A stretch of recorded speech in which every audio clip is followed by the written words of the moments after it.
Namaste everyone. Thank you so much for taking your time out from your busy schedule. This is really getting interesting now. And today we are going to touch upon a very important topic called Dhyan. People confuse Dhyan with meditation, but Dhyan, which is defined in our scriptures, that is not meditation. So ध्यान क्या है? ध्यान किसे ध्यान कहते हैं? और the whole world is mad behind this meditation. Of course, they use the word meditation. हम लोग भी meditation use कर सकते हैं for time being, but हमें ये मान के चलना है कि ध्यान और meditation दो अलग अलग चीजें हैं. तो ये meditation या ध्यान क्या है, इस बात पे हम आज डिस्कस करने वाले हैं. और संभवतः possibly this is going to be the first part of this ध्यान series. So last couple of weeks, we were talking about different aspects of Hinduism. So we spoke about religious ideas. Then we also spoke about rites and customs in Hinduism. We will be talking about ethical teaching very soon. But why Dhyan in between? Because the whole Sanatan Dharma is actually based on consciousness, and it is not going to be fair if we are not going to understand or learn anything about ध्यान. तो हमें ध्यान के बारे में जानना इसलिए बहुत जरूरी है, इसलिए भी आवश्यक है क्योंकि संपूर्ण सनातन धर्म कॉन्शियसनेस या चेतना के विषय में, चेतना के ऊपर टिकी हुई है. और ध्यान हमें चेतना से जोड़ने के लिए एक बहुत ही महत्वपूर्ण यंत्र है. Let's not confuse ध्यान with anything else. There are lots of different things going on in and around world. Let's not confuse with that. So dhyan, there is one goal and one objective of dhyan, which is your self-realization. There is nothing else. Like people talk about getting being calm or being cool while working, or making work-life balance, taking good decisions in the business. So all these things are byproduct of dhyan, but they are not objective or goal of dhyan. Well, there is only one objective, or there is only one goal of dhyan, which is realizing the self. Who am I? मैं कौन हूं? इस बात के विषय में ध्यान बताती है. तो ध्यान है क्या? ध्यान हमें हमारा जो प्राकृतिक स्वरूप है, हमारा जो नेचुरल स्वरूप है, हमें उससे मिलवाती है. वह हमें वापस उस समय में लेकर जाती है जब हमारे मन में कोई भी छल, प्रपंच, द्वेष, घमंड, किसी भी प्रकार का भय, किसी भी प्रकार की विकृति, ये सारी चीजों से हम मुक्त थे. हमारा मस्तिष्क, हमारा मन किसी भी प्रकार की बाहरी चीजों से मुक्त था. तो ये ध्यान हमें स्वयं से मिलाने का एक बहुत ही महत्वपूर्ण यंत्र है, जिसके अभ्यास के उपरांत हम स्वयं से मिलते हैं. In last episode also I told about the moment, how to capture the moment for a long time. So basically we are told to live in this present moment, लेकिन इस प्रेजेंट मोमेंट में हम कैसे रह सकते हैं, इसके विषय में कोई बातें नहीं करता. और प्रेजेंट मोमेंट में रहने का अर्थ क्या है? क्योंकि जब जितने देर में मैं यह बोलूंगा कि be in the present moment, उतने समय में कई सारे मोमेंट्स हमारे निकल जाएंगे. तो कौन सा मोमेंट है? सो when we talk about be in the moment, what is that moment? वर्तमान में रहने का कौन सा समय होता है और किस तरह से हम इसको कर सकते हैं, यह जानना बहुत ही आवश्यक है. यह समझने के लिए हमें बहुत ही ध्यानपूर्वक अपने विचारों को देखना पड़ेगा. इस प्रकार हम एक क्षण को बहुत लंबे समय तक के लिए अपना सकते हैं. इस चीज के लिए हमें अपने विचारों को बहुत ही ध्यानपूर्वक देखना पड़ेगा.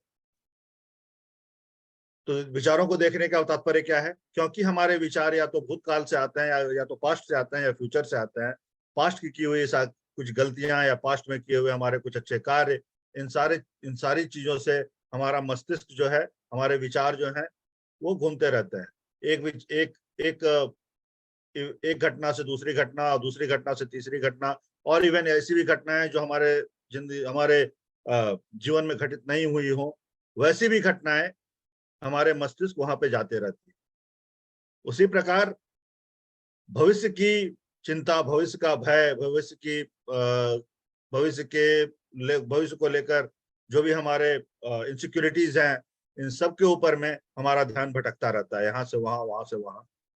तो हमारे विचार या तो पास्ट से होते हैं या फ्यूचर से होते हैं।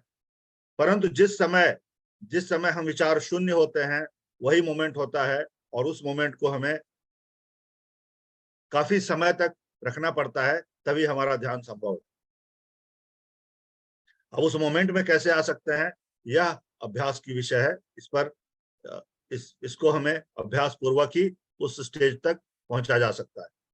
जब तक हम अभ्यास नहीं करेंगे, हमें अपने मस्तिष्क से, हमें अपने मन से विचारों को शून्य करना अत्यंत ही दुष्कर है, अत्यंत ही दुरूह है।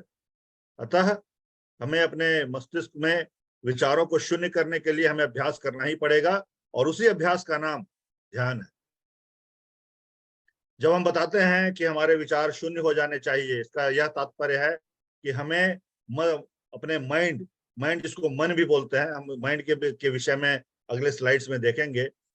हमारा माइंड जो है, हमारे जन्म लेने के साथ ही हमारा माइंड बनना शुरू होता है, और जीवन पर्यंत हम उस माइंड के ऊपर में और भी चीजें डालते रहते हैं, और माइंड हमारा और भी दृढ़ होता रहता है, और भी स्ट्रांग होता रहता है। जब हम ध्यान की स्थिति में होते हैं, तो हमारे विचार शून्य होते हैं, और हम उस परिस्थिति में होते हैं जहां पर सभी प्रकार के विकार जो हैं, जो हमने इस समाज से लिया है, जो हमने अपने समुदाय से लिया है, जो हमने स्कूलों से लिया है, ये सभी प्रकार के विकार हैं जो हमें आज इस परिस्थिति में ले आकर खड़ा करते हैं, जहां पर हम एक बहुत ही कमजोर और एक बहुत ही इनसिक्योर इंसान की जिंदगी जीते हैं। उस समय में जब हमारे विचार शून्य हो जाते हैं, वही स्थिति है जहां पर हमारा माइंड समाप्त हो जाता है। वहीं पर वही सिचुएशन है जिसे हम नो माइंड की संज्ञा देते हैं। इसीलिए विचारों का शून्य होना बहुत आवश्यक है, और वह मात्र अभ्यास से प्राप्त किया जा सकता है। तो सर्वप्रथम इससे पहले कि हम माइंड के विषय में कुछ समझें, यह जानते हैं कि हमारे बेनिफिट्स क्या हैं। अगर ध्यान करने के बेनिफिट्स क्या है, क्या क्या फायदा होता है। इस स्लाइड के ऊपर में मैं अपनी एक छोटी सी कहानी बताना चाहूंगा, जो मुझे लग रहा है कि इस समय बहुत ही महत्वपूर्ण है। और मैंने ध्यान करना काफी पहले शुरू किया था।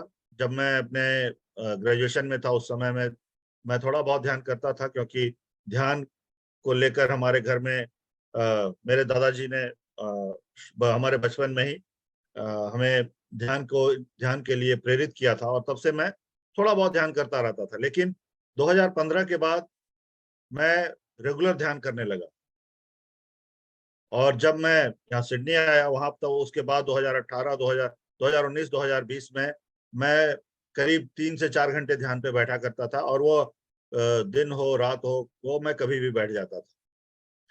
तो ये ध्यान का जो और ये ऐसा नहीं था कि मैं अपने आप को उस चीज के लिए पुश करता था।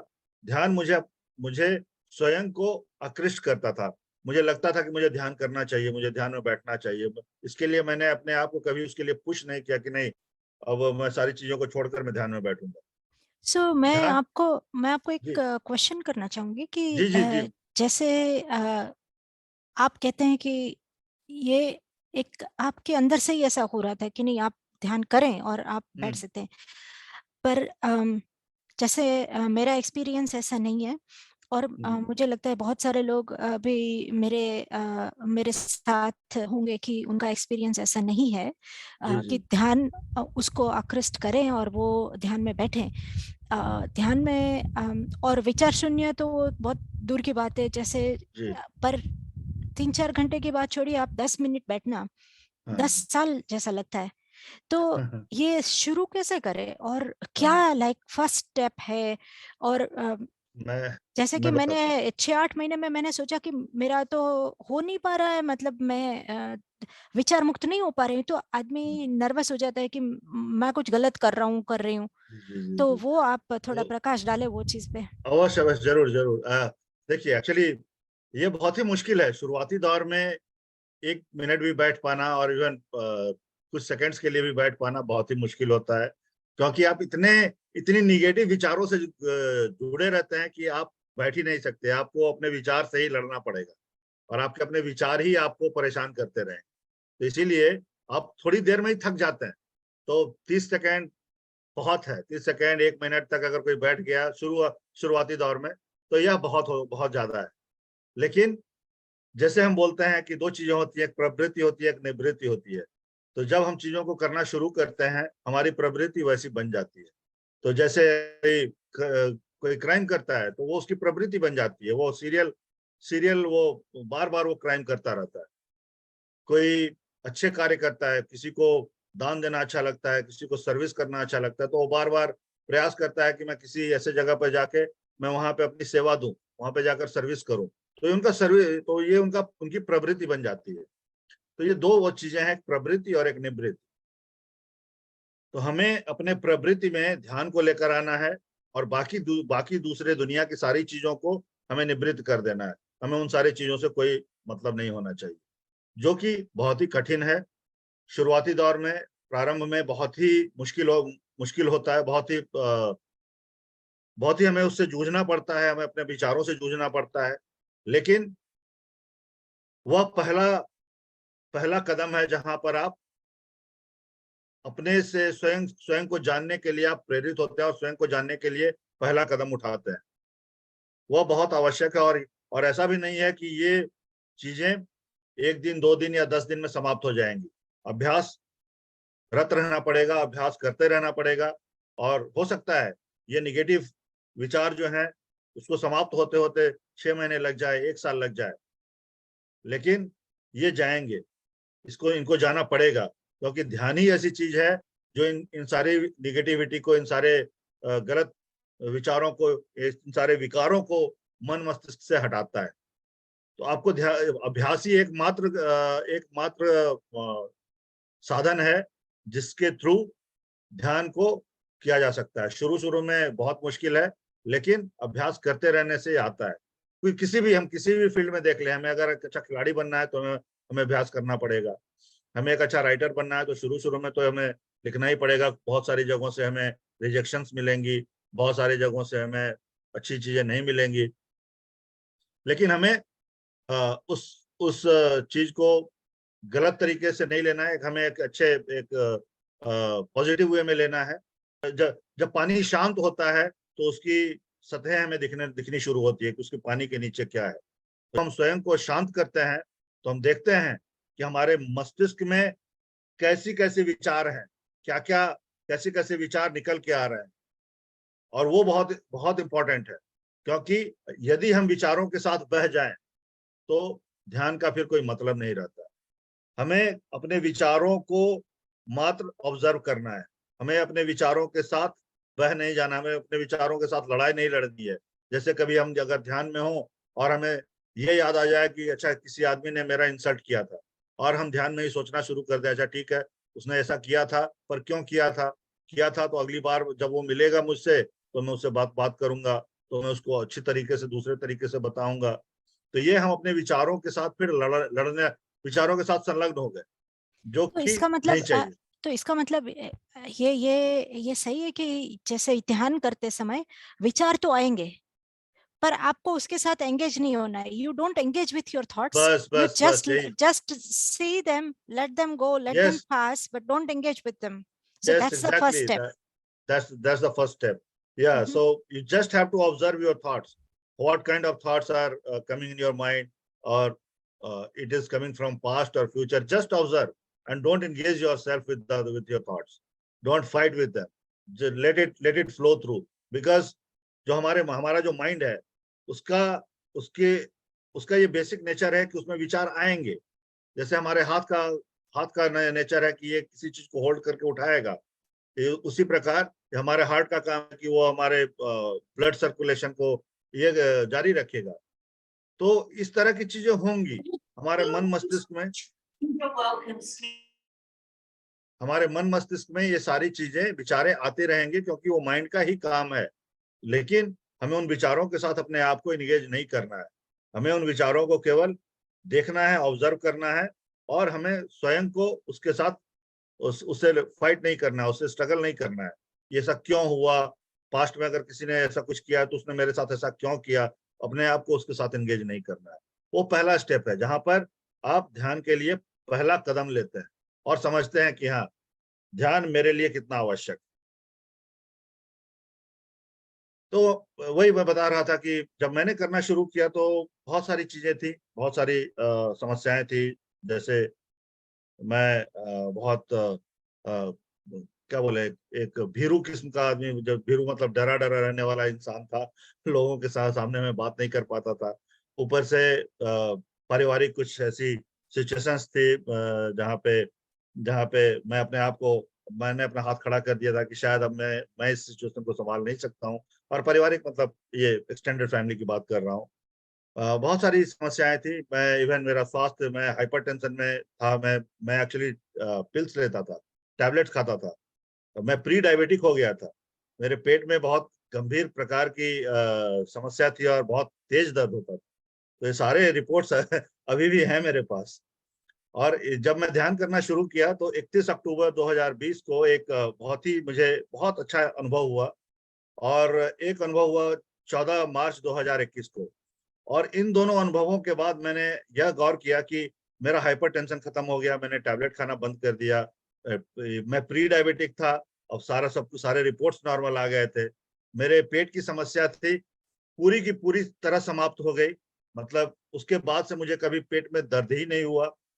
ऊपर से जो मेरा अकलाना था, या मेरा किसी के सामने में, किसी प्रभावशाली आदमी के सामने में मैं कुछ बोल नहीं पाता था, ये सारी चीजें समाप्त हो गई। मुझे भान हुआ कि ये सारी चीजें जो हैं, ये सारे हमारे माइंड के का क्रिएट किया हुआ है, हमारे माइंड में, या हमारे मन मस्तिष्क में है। इन सारी चीजों के ऊपर मैं विजय प्राप्त कर चुका था।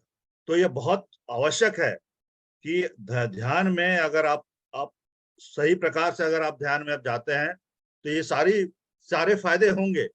लेकिन ये सारे फायदे ध्यान के नहीं है, ये सारे इसके आफ्टर इफेक्ट है। ये सारे आप इसके क्या बोल सकते हैं, उसको एक एडेड एडवांटेज है।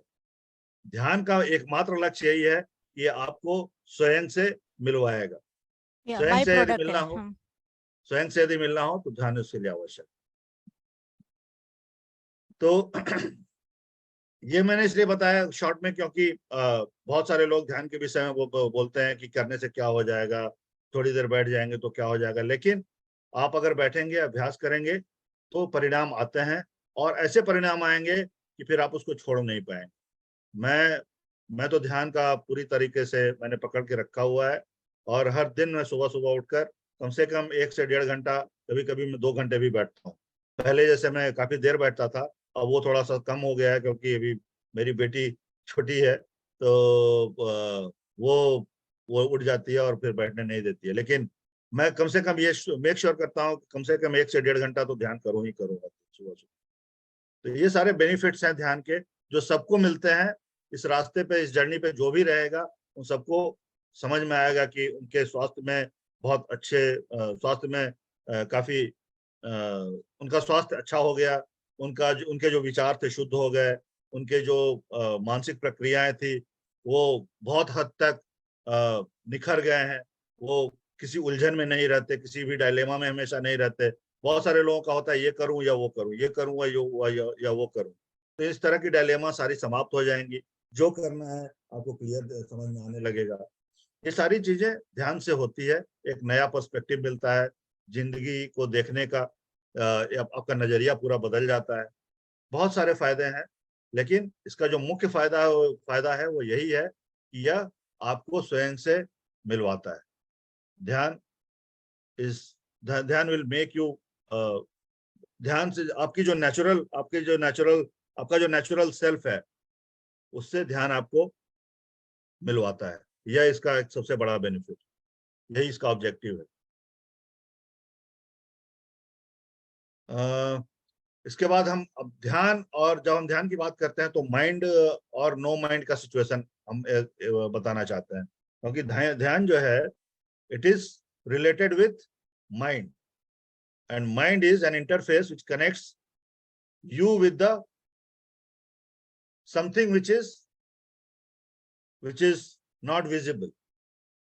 So you, as in you, with your physical body, it connects your physical body with the spiritual world. So that interface is called mind. But we corrupt our mind, society corrupts our mind, our education system corrupts our mind, our religious books corrupts our mind. I'm not talking about Sanatan Dharma, because Sanatan Dharma has only one objective, which teaches us how to realize your own self.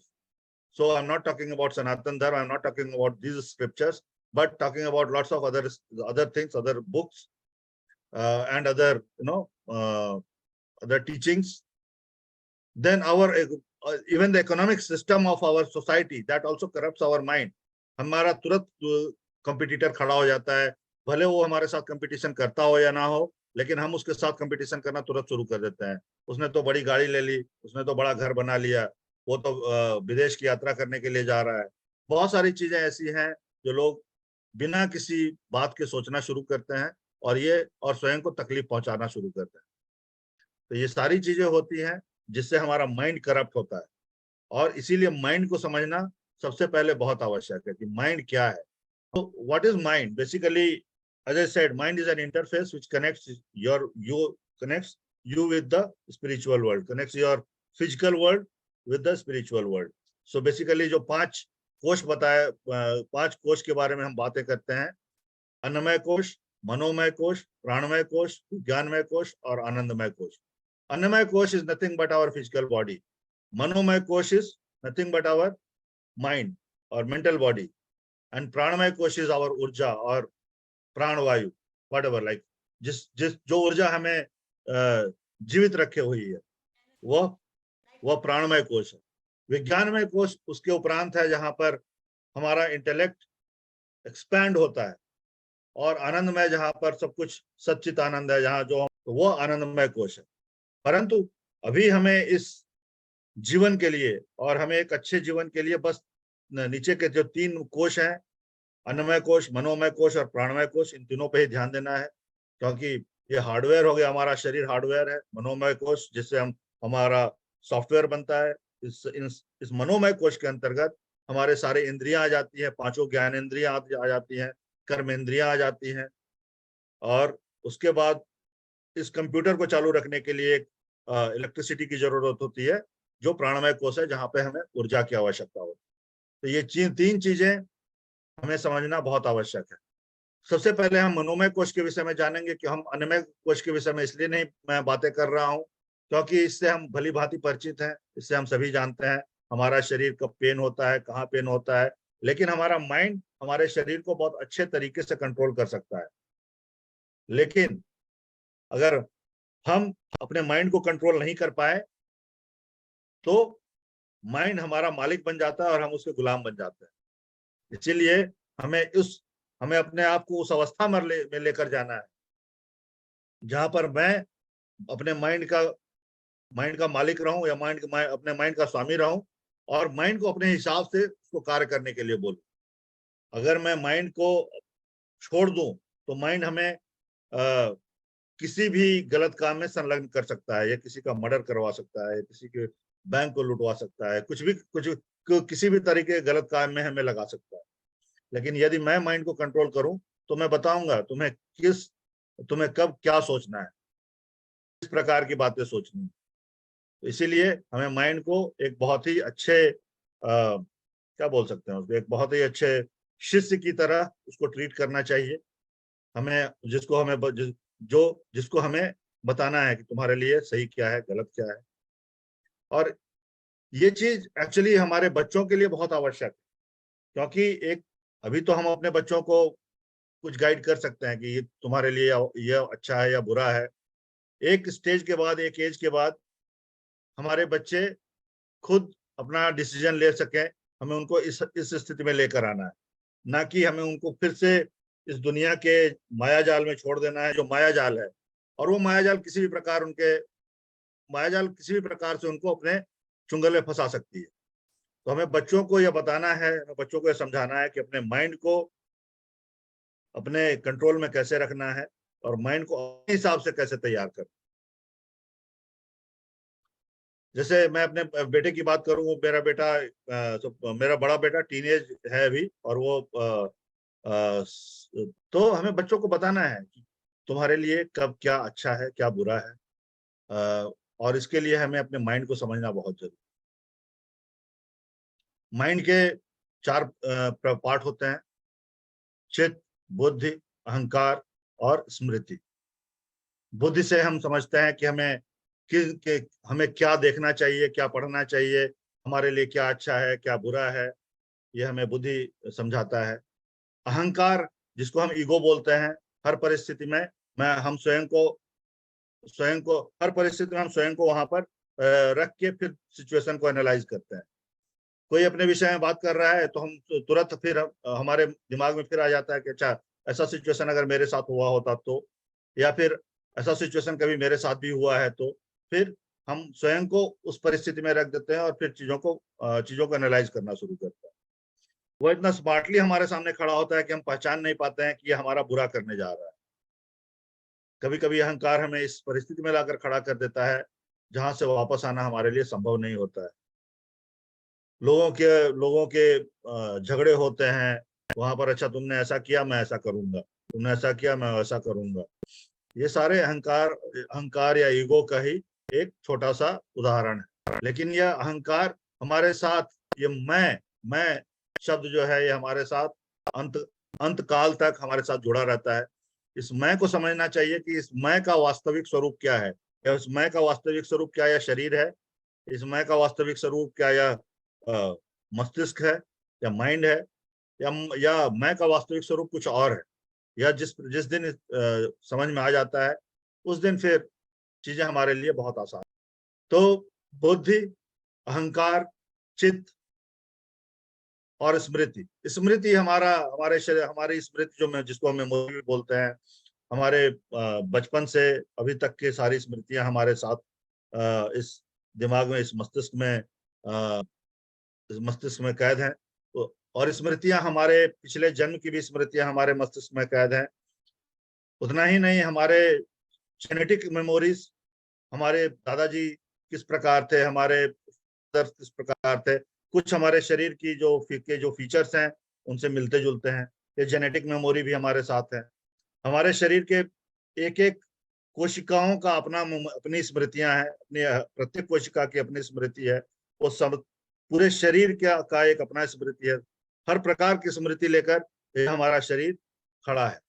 और उस स्मृति को समझना, कौन सी स्मृति हमें किस दिशा में लेके जा रही है, यह स्मृति को समझना बहुत ही आवश्यक है। एक स्मृति भी माइंड का ही एक पार्ट है। और उसके बाद आता है चित्त, जो कि जिसको हम कॉन्शियसनेस बोलते हैं। तो अभी जैसे मैं आपसे बात कर रहा हूँ, आप लोगों से बात कर रहा हूँ, तो यह एक कॉन्शियसली मैं आपसे बात कर रहा हूँ। इस विषय को लेकर मैं चेतनाशील हूँ, इस विषय को लेकर मैं कॉन्शियस हूँ। जब यही कॉन्शियसनेस, अभी शरीर को लेकर मैं अपने कॉन्शियस हूँ, यही चेतना, जब यही कॉन्शियसनेस मैं एक्सपैंड करना शुरू करूं, तो मैं समझूंगा कि ठीक है, अभी मेरे परिवार में क्या हो रहा होगा, अभी थोड़ी मेरे शहर में क्या हो रहा है, मेरे देश में क्या हो रहा है, या पूरे विश्व में क्या हो रहा है। तो इस प्रकार के अगर कॉन्शियसनेस हम इस तरह से एक्सपैंड करें, तो हम बहुत दूर बैठे हमारे सगे संबंधियों के विषय में भी तुरंत समझ सकते हैं। जैसे बहुत सारी परिस्थितियों में माएँ अपने बच्चे, अगर यदि बच्चे दूर हैं, तो माएँ समझ जाती हैं कि कब उनके बच्चे बीमार हैं या किसी कष्ट में पड़े हुए हैं। तो ये एक्चुअली कुछ नहीं है, ये कॉन्शियसनेस का ही एक उदाहरण है। और इस प्रकार का कॉन्शियसनेस जब ये पूरी तरह से एक्सपैंड हो जाता है, तो हम किसी भी दूरी पे स्थित रहने वाले अपने सगे संबंधियों या किसी भी घटना के विषय में हम जान सकते हैं। तो ये चित्त जो है, अभी चूंकि हमारा चित्त जो है हमारे शरीर तक सीमित है, या बहुत थोड़ा बहुत हमारे कार्य तक, हमारे जॉब तक सीमित है, हमारे परिवार तक सीमित है, लेकिन इस कॉन्शियसनेस को हम ध्यान के द्वारा एक्सपैंड कर सकते हैं और बढ़ा सकते हैं। ये माइंड के 4 प्रकार होते हैं, मन, बुद्धि, चित्त और अहंकार। ये चारों मिलकर माइंड बनाते हैं।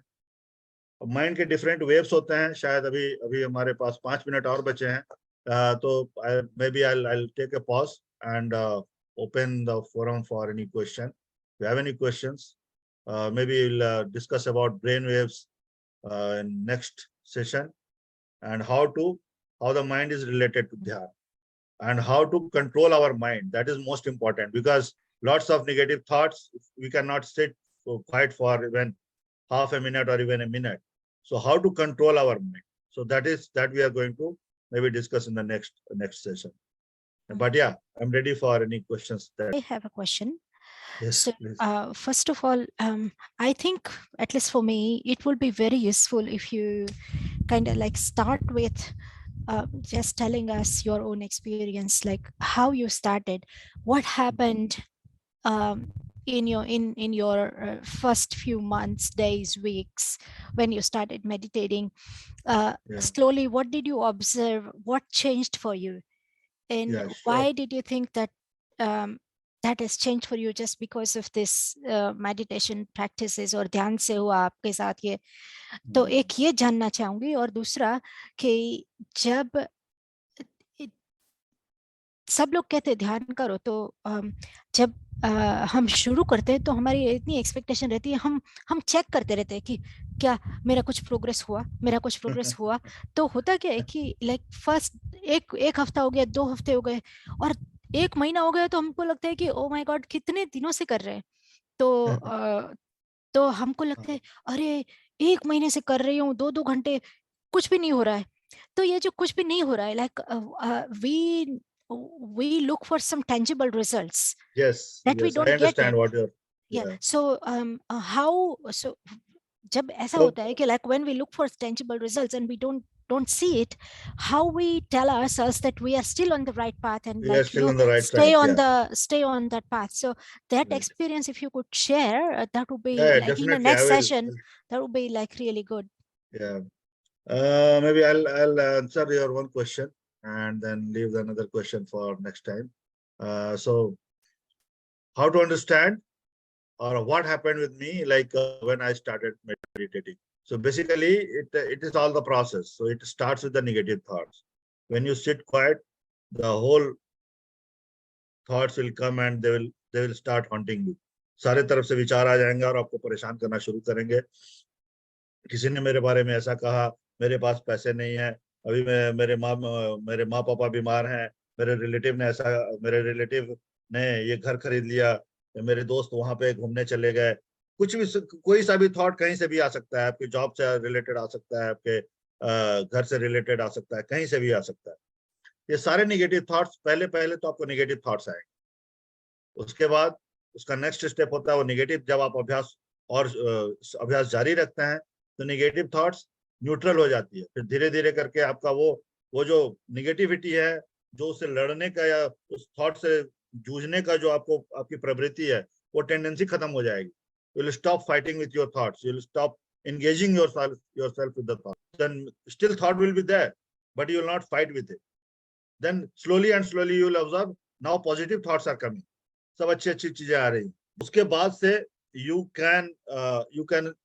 can experience for a fraction of second, you can experience that now there is no thoughts.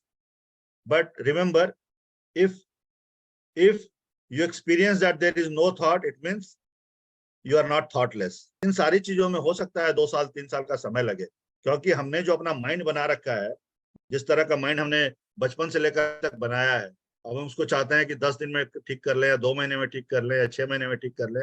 वो ऐसा नहीं होने वाला है। ये अभ्यास का विषय है। किसी भी अच्छे काम के लिए हमें अभ्यास करना पड़ता है, और हमारी जो सामाजिक स्थिति है, या पारिवारिक स्थिति है, या आर्थिक स्थिति है, इन सबको पार पाना है।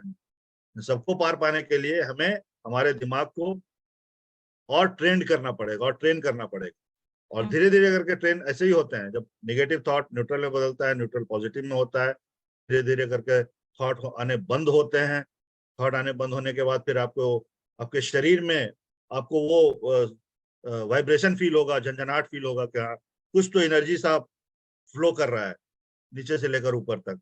और फिर वहां से चीजें बदलनी शुरू होती हैं। धीरे धीरे आपको कुंडलिनी का एहसास होगा, लगेगा कभी मैं ऊपर जा रहा हूँ। ये सारी सारी चीजें होंगी, लेकिन उसमें हम्म, समय लगेगा। ऐसा नहीं है कि एक दिन में होने वाला है हम्म, या 6 महीने में होने वाला हम्म। तो ये आई थिंक हम है। हाँ, वी आर क्लोज समाप्त टू। यस। हाँ करने का है। तो जाने से पहले मैं एक अपना एक्सपीरियंस वो बोलना चाहती हूँ कि लाइक जरूर जरूर। कुछ कुछ साल तक मेडिटेशन लाइक 1.5 घंटे करती थी सुबह में उठ हाँ, के। बट ये बहुत फ्रस्ट्रेशन रहता था कि कुछ हो नहीं रहा, कुछ हो नहीं रहा, यू नो। माइंड तो माइंड, इट्स ऑल माइंड। हाँ, तो फिर बहुत प्रेयर करने लगी मैं कि भाई कुछ हो क्यों नहीं रहा, कुछ हो क्यों नहीं रहा। और फिर बाद में एक एक लेवल ऐसा है, मैंने कहा जो होना है बस, मैं बैठना चाहती हूँ मैं बैठूंगी, दैट्स इट। तो यस यू जस्ट ये एक है ना जो एक जैसे एक पका हुआ फल अपनी डालियों से अपने आप ही गिर जाता है, वैसे जो हाँ। आपका रेजिस्टेंस है जो।